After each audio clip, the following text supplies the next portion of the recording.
शिक्षक अभियोग्यता व बुद्धिमत्ता चाचणी सराव प्रश्नसंच 2 मध्ये आपण एकूण 5 विषयांचा समावेश केलेला आहे आणि त्यावरील प्रश्न आपण या व्हिडिओच्या माध्यमातून पाहणार आहोत। तर नमस्कार, स्वागत आहे तुमचं एच जाधव या यूट्यूब चॅनलवर। तुम्ही चॅनलवर नवीन असाल आणि अद्यापही चॅनलला सबस्क्राइब केलं नसेल तर लगेचच चॅनलला सबस्क्राइब करून ऑल नोटिफिकेशन बेलला प्रेस करा। सुरुवात करूया आजच्या व्हिडिओला। तर विषय आहे मराठी, घटक आहे लिंग। पहिला प्रश्न आहे विदुर या शब्दाचा स्त्रीलिंगी शब्द कोणता? तर विदुर या शब्दाचा स्त्रीलिंगी शब्द आहे विधवा, पर्याय क्रमांक 2। दुसरा प्रश्न आहे खालील शब्दातून भिन्नलिंगी शब्द ओळखा। तर भिन्नलिंगी शब्द आहे कोकिळ। कोकिळ हा पुल्लिंगी आहे आणि बाकीचे सर्व शब्द हे स्त्रीलिंगी आहेत। प्रश्न क्रमांक 3 विद्वानचे स्त्रीलिंगी रूप कोणते? तर विद्वानचे स्त्रीलिंगी रूप आहे विदुषी, पर्याय क्रमांक 4।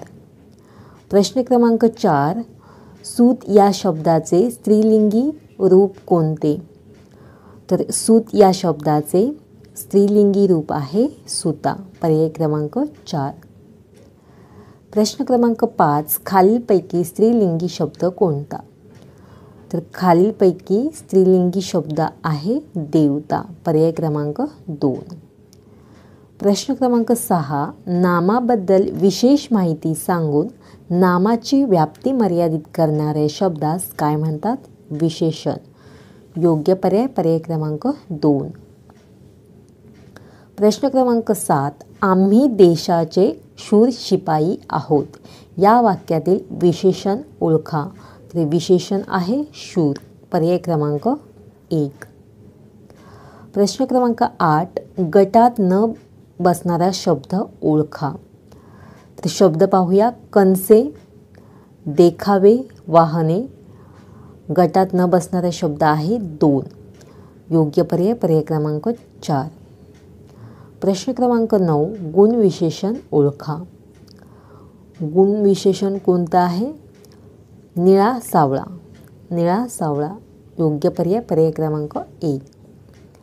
10वा प्रश्न आहे गणनावाचक विशेषण ओळखा। तर गणनावाचक विशेषण आहे पर्याय क्रमांक 1 सहस्त्र, पर्याय क्रमांक 1। त्याच्यानंतर विषय आहे इतिहास, मध्ययुगीन भारताचा इतिहास। घटक आहे पहिला भारत आणि जग।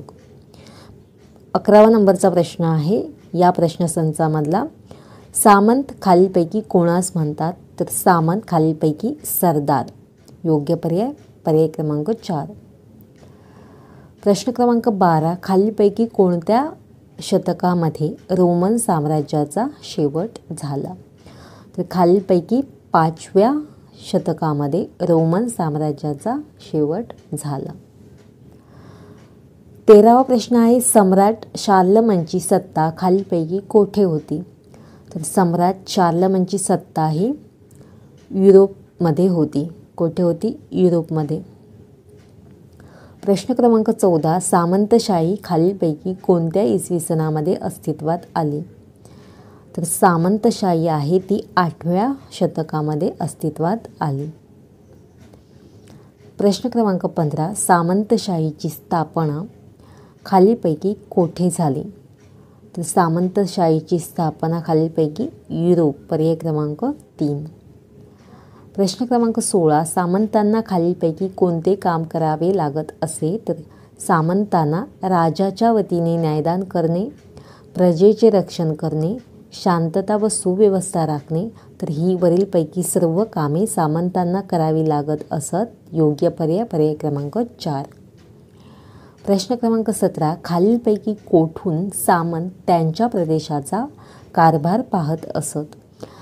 तर सामंत हे गढी येथून त्यांच्या प्रदेशाचा कारभार पाहत असत।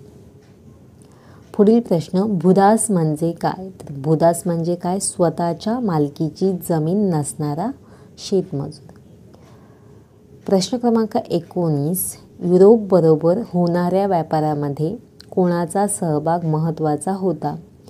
तर युरोपबरोबर होणाऱ्या व्यापारामध्ये अरबांचा सहभाग महत्त्वाचा होता. प्रश्न क्रमांक 20. खालीलपैकी कोणत्या भारतीय वस्तूस युरोपीय बाजारपेठेत मोठी मागणी होती? कोणत्या वस्तूस? तर मसाल्याचे पदार्थ. पर्याय क्रमांक 3. त्याच्यानंतर आहे बालमानसशास्त्र व अध्यापनशास्त्र. घटक आहे बालविकास. या प्रश्नसंचामधील 21 नंबरचा प्रश्न आहे, बालविकास हा खालीलपैकी कशाचा एक भाग आहे? तर बालविकास हा मानव विकास याचा एक भाग आहे. योग्य पर्याय क. प्रश्न क्रमांक 22. बालविकासाच्या शास्त्रीय अभ्यासाला खालीलपैकी कोणत्या शतकात सुरुवात झाली? तर बालविकासाच्या शास्त्रीय अभ्यासाला 20व्या शतकात सुरुवात झाली. पर्याय ड योग्य आहे. प्रश्न क्रमांक 23. बालकाच्या जन्मपूर्व अवस्थेपासून पौगंड अवस्थेपर्यंत त्याचा विकास कसा होतो याचा शास्त्रीय पद्धतीने अभ्यास करणारे शास्त्र म्हणजे बालविकास होय, अशी व्याख्या कोणी केली? तर कोणी केली? तर E.B. हरलॉक. पर्याय ए योग्य आहे. प्रश्न क्रमांक 24. बालविकास ही गर्भधारणेपासून पौगंड अवस्थेपर्यंत बालकाच्या वाढ व विकासाची अभ्यास करणारी स्वतंत्र शाखा आहे, अशी व्याख्या कोणी केली आहे? तर अशी व्याख्या कोणी केली आहे? तर सरोजिनी सावर्शियन. योग्य पर्याय ड. प्रश्न क्रमांक 25. बालविकासात बालकाच्या कोणत्या प्रकारच्या विकासावर भर देते? बालविकास बालकाच्या कोणत्या प्रकारच्या विकासावर भर देते? तर सर्वांगीण विकास. योग्य पर्याय ड. प्रश्न क्रमांक 26. बालविकासशास्त्रात साधारणपणे टिंबटिंब वयापर्यंतच्या मुलांचा अभ्यास केला जातो. तर योग्य पर्याय ब. जन्मपूर्व अवस्थेपासून 21 वर्षापर्यंतच्या मुलांचा अभ्यास केला जातो. प्रश्न क्रमांक 27. बालकाला त्याचे आईवडील किंवा जवळच्या व्यक्तीकडून विश्वास मिळाला तर त्याचा विकास निकोप व निरामय होतो, असे कोणत्या मानसशास्त्रज्ञाने सांगितले आहे? तर असे कोणत्या मानसशास्त्राने सांगितलेले आहे? तर एरिक्सन. पर्याय अ योग्य आहे. प्रश्न क्रमांक 28. बालविकासाच्या अभ्यासाचे उद्दिष्ट खालीलपैकी कोणते नाही? तर कोणते नाही? पर्याय ड. बालकावर होणारे अनुवंशाचे परिणाम रोखणे. पर्याय ड योग्य आहे. प्रश्न क्रमांक 29. बालकाच्या विकासाची शारीरिक, मानसिक, भावनिक व नैतिक अंगे ही परस्परांवर अवलंबून असतात. पर्याय क योग्य आहे. प्रश्न क्रमांक 30. बालकाचा कारक विकास म्हणजे स्नायूंचा विकास होय. पर्याय ब योग्य आहे. त्याच्यानंतर सामान्य ज्ञानवरील काही प्रश्न पाहूया. या प्रश्नसंचातला 31 नंबरचा प्रश्न, लुईस कॅरॉल यांचे एक लोकप्रिय पुस्तक आहे, तर त्याचे नाव काय आहे? ऑलिस इन वंडरलँड. पर्याय क्रमांक 1. पुढील प्रश्न क्रमांक 32. पर्सनॅलिटी स्टेटस हे पुस्तक यांनी लिहिले, तर कोणी लिहिले? पर्याय क्रमांक 2. जेराल्ड मेन्थोज. प्रश्न क्रमांक 33. ए ट्रेन टू पाकिस्तान या पुस्तकाचे लेखक कोण आहेत? A train to Pakistan. तर याचे योग्य पर्याय आहे पर्याय क्रमांक 1. खुशवंत सिंह. पर्याय क्रमांक 1. त्याच्यानंतर 34 नंबरचा प्रश्न आहे, सी ऑफ पॉपीचे लेखक कोण आहेत? सी ऑफ पॉपीचे लेखक कोण आहेत? तर याचे योग्य पर्याय आहे पर्याय क्रमांक 2. अमिताभ घोष.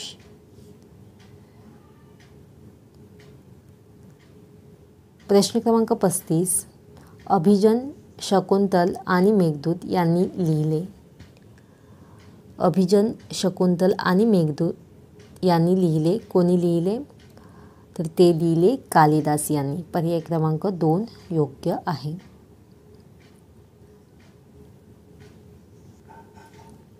छत्तीस नंबरचा प्रश्न आहे, दादासाहेब फाळके पुरस्कार कोणत्या क्षेत्रात दिला जातो? तर तो दिला जातो चित्रपट क्षेत्रात. पर्याय क्रमांक 3. त्याच्यानंतर 37 नंबरचा प्रश्न आहे, नोबेल पुरस्कार टिंबटिंबमध्ये दिला जातो?